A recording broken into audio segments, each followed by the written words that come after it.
Welcome to the grip.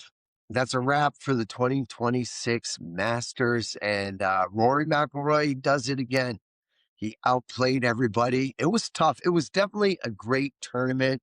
I know on Friday when Rory had, a 6-stroke lead going in the weekend, that a lot of fans of golf, the Masters was over for them. You know how Rory's so polarizing that literally probably half of the golf universe didn't want to see him win, nor did they even want to watch the tournament. And of course, the other half are Rory fanboys, and they were super excited that he was dominating. But listen, the storyline is, yes, Rory won, but the course kicked the player's ass.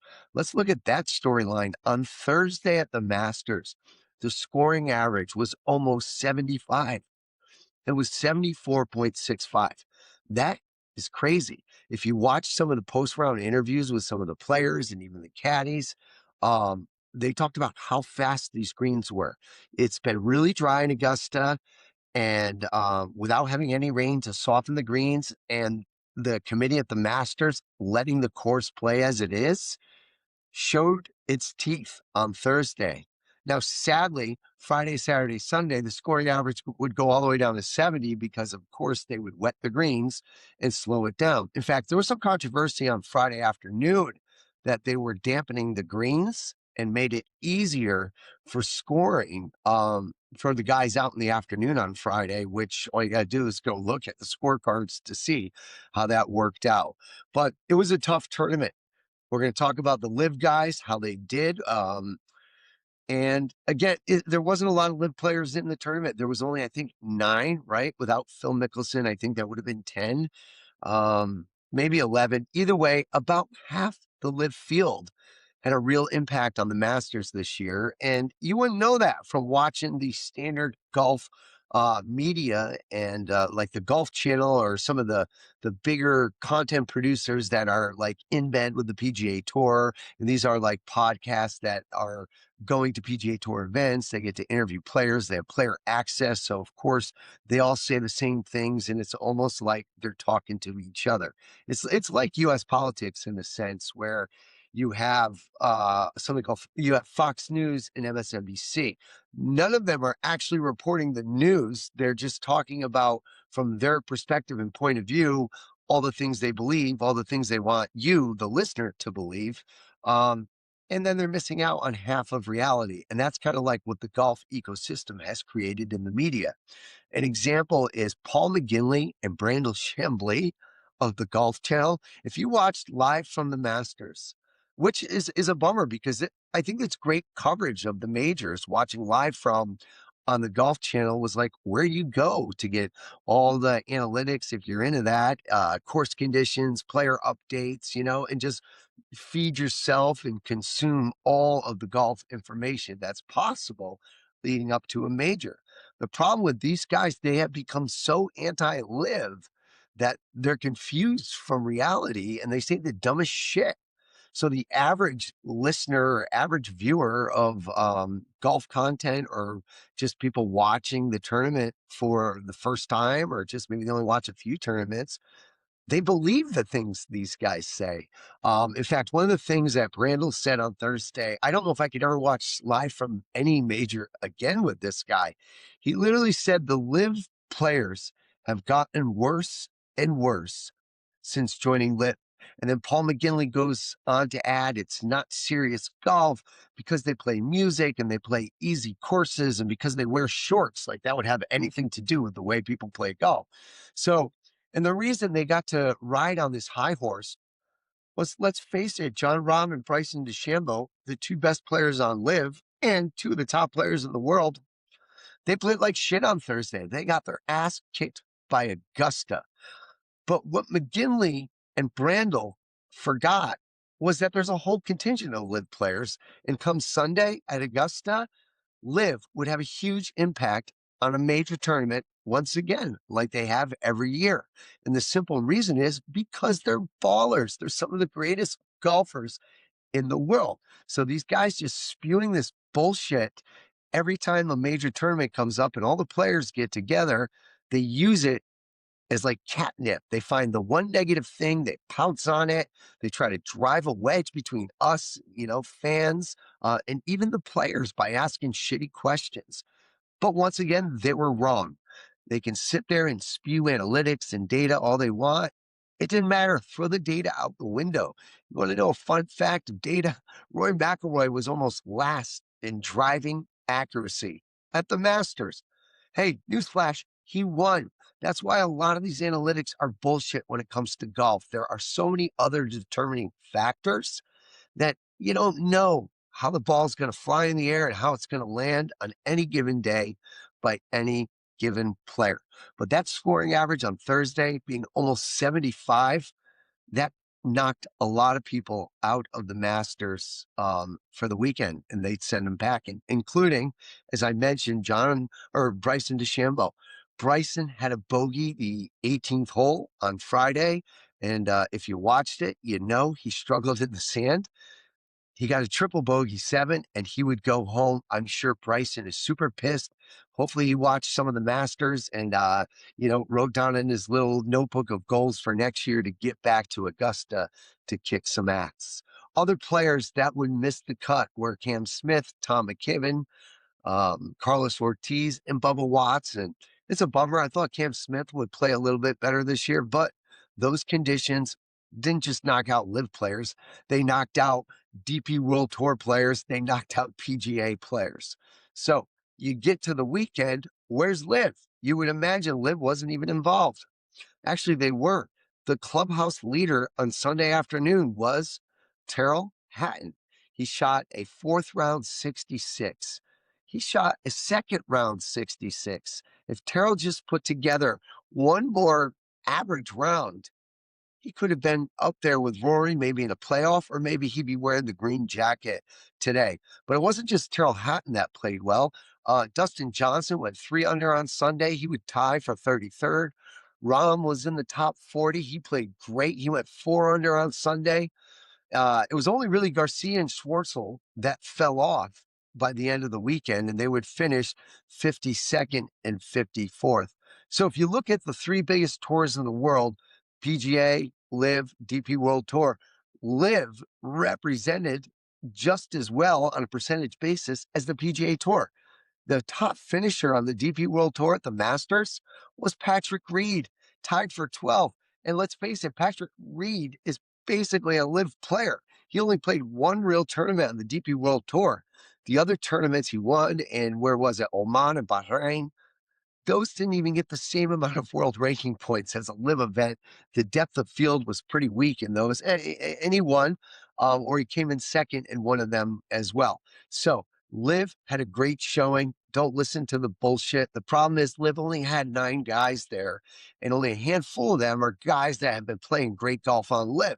Coincidentally, Bryson DeChambeau has been on a run. He didn't play well. I bet he recovers this week as LIV goes to Chapultepec in Mexico. I struggle saying that name all the time. And they kick off in just 3 days from now. LIV's kicking off in Mexico. Bryson will be back on the high horse. The Mexico City's at such a high elevation that these guys are going to be bombing the ball. But don't let the golf media fool you and those podcasts that just kind of talk to each other. LIV did great. Tyrell Hatton was tied for 3rd. So LIV has had an impact on every major the last few years. There's always been someone in the running. Remember when Brooks won, Bryson won. Last year, Carlos Ortiz and Tyrell Hatton were in the running at the U.S. Open. LIV has got great golfers. I don't know why these guys take the time at the majors to just continue the negativity against LIV. If they really want to talk negative about people for their choices and things they say and do, why don't you spend time on Tiger Woods? Now, I pray for Tiger. I hope that he recovers.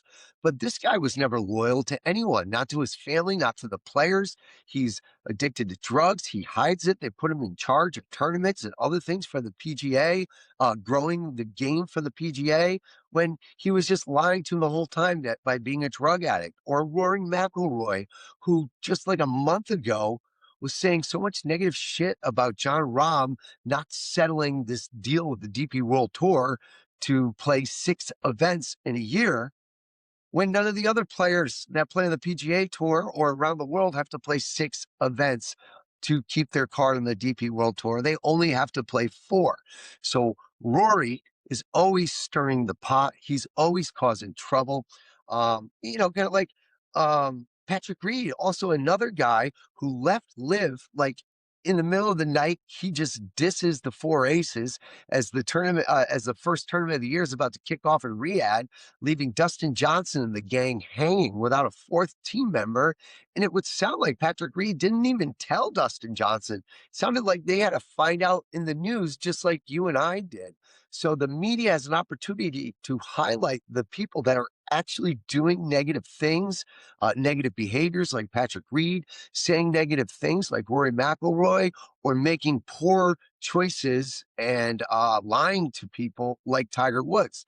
Instead, they feed on the vulnerability of LIV at the Masters because there was only a handful of players there, and not even the guys that are playing the best on LIV. So don't let that shit get you down. The only asshole for LIV at the Masters was Sergio. He's always an asshole. That's his personality. That's why you love or hate Sergio. If you saw his interview yesterday, he was like drinking water as they're asking him questions. He had sunglasses on, so I can't imagine what his eyes looked like, but you could tell he was visibly shaken and angry. He didn't play well. He smashed his driver on the second hole, meaning he couldn't replace his driver, so had to play Augusta without a driver. That's crazy. Those long par 4s. And it was pretty evident on some of the holes. I think number 9, one of them I saw in particular, where his ball was so far back in the fairway when he was playing with John Rahm, and everybody else was so much closer to the hole that Sergio, I don't know how he even shot under an 85, not having a driver at Augusta. You can't be that far out to try to hit some of these par 4s. But Sergio is the only one that, he apologized for his behavior. He destroyed some property. An official from Augusta had to come talk to him and give him a warning of some sorts. Listen, these guys are pros. A lot of them are hotheads and get pissed. We saw it with Wyndham Clark last year. I think it was last year or the year before. He destroyed the locker room at the U.S. Open. Rumor is he's not even allowed back at that club anymore. So Sergio's not the first person to throw a club, smash a club. We saw Scotty Scheffler do it at the Amex earlier this year. Now, he didn't destroy the property, but he certainly did smash the bag, threw a ball in the water, was visibly shaken. These players get upset when they don't play well. Sergio just doesn't handle it well in the media. You know what? He had a tough go at it. Sergio has not played well at Augusta since he won back in 2017. So LIV doesn't win a major, but they have someone on a Sunday afternoon with a clubhouse lead, Tyrell Hatton. He played great. He seems to be popping up in the majors every year. John Rahm turned it around. Now, Rahm said something interesting. They asked what he'd do different to prepare in the future, and he didn't realize how hard the greens and conditions were going to be at Augusta. So he discussed openly that he was going to do different things to prepare for Augusta in the future. Obviously, he's going to have to go find somewhere. He lives in Arizona that's got dry greens, fast greens, and work on approach shots, making putts. Because Rory McIlroy won this tournament not because he played great golf. If you watch Rory play, I mean, he's an incredible driver of the golf ball. The things he can shape, shots he can shape with his irons are incredible. But he drove like shit. His ball striking wasn't great. What was great was what he did on and around the greens. It was his short game that won the Masters for him. And also, it was the inability of other players in the field like Justin Rose and Cam Young to try to track him down because they were having their own struggles. Augusta played really hard this week. But when you've got a major tournament where the Thursday scoring average is over 74, as a fan, I love that. But as a player, these guys weren't big fans of that. So Augusta slowed down the greens a little bit and softened up some of the areas around the green leading into the weekend. We'll see what happens this week if that becomes some kind of controversy, because that means the players on Friday afternoon, as I mentioned earlier, they played the course in easier conditions than the guys that went out early. Now, I don't think that would have changed anything for Bryson. They didn't do anything to the sand and the sand traps. Bryson seemed to really struggle in the traps this week. He was really struggling to control his irons. And another thing with the guys on LIV, when they go into a major, they know the spotlight's on them. They know assholes like Paul McGinley and Randall Chambly are going to be singling them out and saying lies and ridiculous things to make them look bad so they can drive a further wedge between LIV and the PGA Tour, which is stupid because honestly, most of the players, they don't feel that way. All the LIV guys were in groups with players from the DP World Tour and the PGA Tour. They all got along great. You don't hear any drama on the course or off the course unless it's in the booth of some of these analysts or announcers for this PGA ecosystem that's becoming a thing of the past. So I'm looking forward to Mexico City LIV, and we'll catch you next week on the Grip.